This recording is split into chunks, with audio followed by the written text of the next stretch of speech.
My story is very, very personal and very impactful in my life. In order to say where I am now, you kind of have to know where I came from. So I had an incredibly wonderful childhood, very loving parents, but church just wasn't a part of our everyday life. And obviously, I was taught right from wrong and to love God, and God loves me. But as far as just going to church, wasn't anything that we ever did. But whenever I got married and started going to church regularly, was really appreciative of the stories I heard, and somewhat felt a little bit inadequate, not understanding, not knowing all the stories. So I actually attended for several years, and then was baptized. But I still just really was an everyday person and just didn't take everything to heart. But I really felt pulled. I really felt the knocking on my door that I needed to really get into the Bible, and I really wanted to understand more about it. So personally, I didn't tell anybody at all, but as corny as it sounds, I actually made a New Year's resolution that I was going to read the Bible. Well, it wasn't even, it was still that week that I had personally made this New Year's resolution, when a great friend of mine, Charlie Merrill, called and said, "Hey, we're going to be starting a Bible study at the YMCA. I would love for you to be a part of it." And I thought, well, that's weird. But it wasn't weird at all. It was me opening my heart to God's wishes, and I started that Bible study, and it really meant a lot to me, and it really helped me figure out what God wanted from me and who He wanted me to be. But my story got even stronger later in that week, whenever I just really continued to feel God pulling in my life. And later that week, it was on a Sunday afternoon, and I remember it vividly, that Dan and Mary Bryan were just incredibly on my mind. And at that point, I really didn't know Dan and Mary very well, but I had a lot of respect for them. And as just started their Sunday school class, and I just knew that they were people that I wanted to strive to be. And although I didn't know them very well, now I consider them like second parents. They're just incredibly close to me.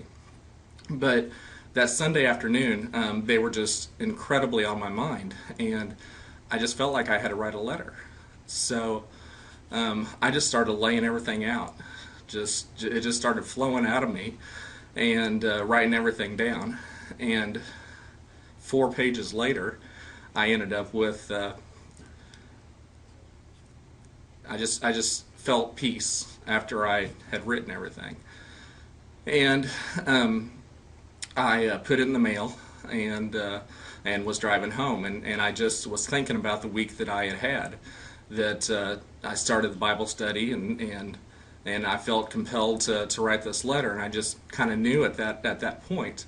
I'd even talked to my mom that week, and had actually ordered her a Bible, and we were going to go through the Bible together. And I just was thinking on the way home that if something happened to me now, that this is what it's all about. Just that feeling that this is what I'm supposed to be doing, and I felt really good about it.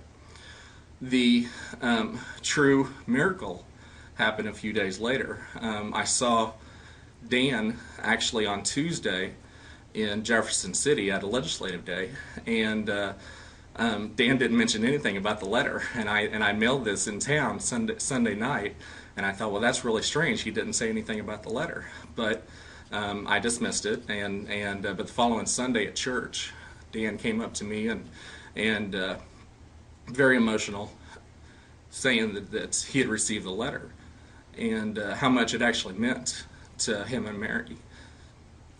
And he explained to me that was a tough week for him. That that week was their son's Darren's birthday, and Darren had been killed several years before in a car accident, and Wednesday was Darren's birthday, and Dan and Mary was extremely down that day, and that was the day that they received the letter. So it's what they needed to receive on that day, and it's what I needed to write that Sunday. And I knew that as soon as I heard that no matter how small I am, how small any of us are, that God works through all of us. That we call the postal service and say that's inadequate service, that a letter comes on Wednesday whenever it's mailed Sunday in the same town. But in fact, it's actually God's miracle that they received that letter exactly the day they needed it. And I wrote that letter exactly the day I needed it. And it was all God's work. And if God can work through somebody like me, he can work through anybody. So that was confirmation to me that I was on the right track, and that I was doing what God needed me to do. And I've heard that knock on my door, or that calling, several times in my life, and I've done my best to try to follow through with it, with similar miracles that's happened, that I know that God has had his place in me, that he's actually worked through me, and that's just an incredible feeling, knowing that he can work through any of us. And it really comes to light that the picture that hangs in this church of Jesus knocking on the door, that whenever there's not a handle on his side, that it's up to us to open up that door to let him in, because he's knocking on all of us, and it's up to us to open up that door. And friends, whenever we do, miracles happen. That's my story.